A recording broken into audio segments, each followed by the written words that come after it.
The important structures of the ankle include bones, joints, ligaments, tendons, muscles, nerves, and blood vessels. The top of the foot is referred to as the dorsal surface. The sole of the foot is the plantar surface.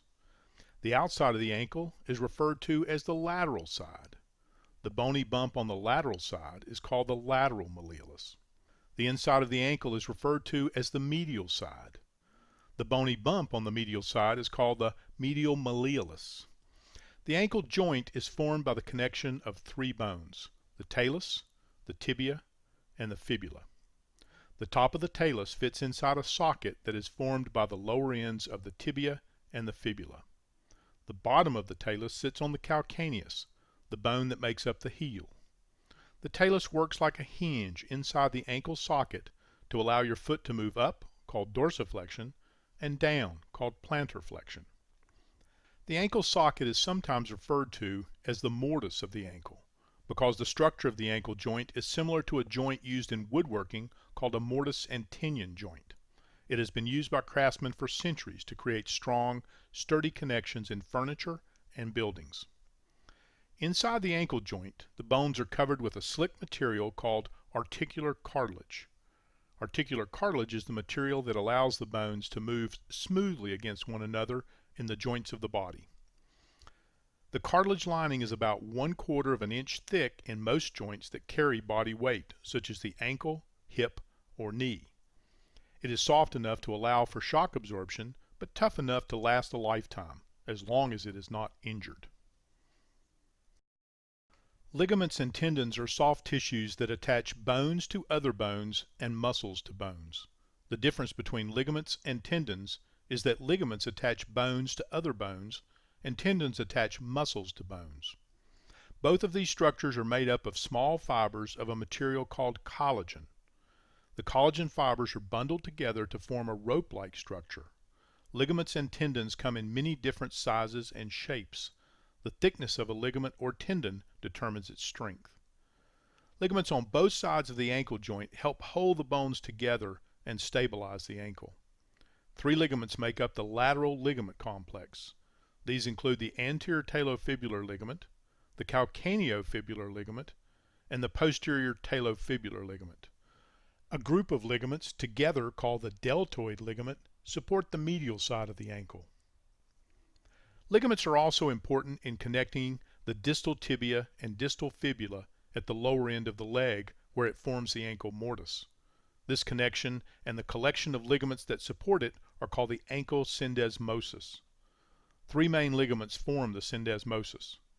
The anterior inferior tibiofibular ligament connects the tibia to the fibula and crosses above the front of the ankle. The posterior fibular ligaments connect the tibia and fibula behind the ankle joint. These ligaments include the posterior inferior tibiofibular ligament and the transverse ligament. The interosseous ligament lies immediately between the tibia and fibula. Interosseous means between bones. The interosseous ligament is a long sheet of connective tissue that connects the entire length of the tibia and fibula, from the knee to the ankle. The ligaments that surround the ankle joint help form part of the joint capsule. The joint capsule is a watertight sac that forms around all joints. It is made up of the ligaments around the joint and the soft tissues between the ligaments that fill in the gaps and form the sac. Several muscles and tendons are important for ankle joint function. The large Achilles tendon is the most important tendon for walking, running, and jumping. It attaches the 2 calf muscles, the gastrocnemius and the soleus, to the calcaneus and allows us to raise up on our toes. The posterior tibial tendon attaches the posterior tibialis muscle in the calf to the underside of the foot. This tendon helps support the arch and allows us to turn the foot inward. The anterior tibial tendon attaches the anterior tibialis muscle to the foot and allows us to raise the foot. The 2 peroneal tendons run behind the lateral malleolus and help turn the foot down and out. These 2 muscles and their tendons are called the peroneus longus and the peroneus brevis. As you might guess by the name, the peroneus brevis is the shorter of the 2 and attaches to the base of the 5th metatarsal, while the peroneus longus runs further before attaching under the foot. The nerve supply of the ankle is from nerves that pass by the ankle on their way into the foot. The large posterior tibial nerve runs behind the medial malleolus and into the foot to control the muscles in the sole of the foot. The deep peroneal nerve crosses in front of the ankle on its way to the top of the foot. Multiple branches of the superficial peroneal nerve cross along the outer edge of the ankle. The nerves on the front and outer edge of the ankle control the muscles in this area, and they give sensation to the top and outside edge of the foot.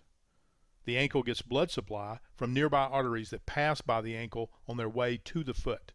There are two main arteries that cross the ankle. The dorsalis pedis artery runs in front of the ankle to the top of the foot. You can feel the pulse where this artery runs in the middle of the top of the foot.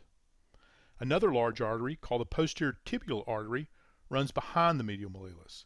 It sends smaller blood vessels to the inside edge of the ankle joint. You can feel the pulse where this artery runs behind the medial malleolus. So now you have a basic understanding of the important parts of the ankle. This information should help you better understand the conditions and injuries that affect the ankle and the treatment recommendations suggested by your healthcare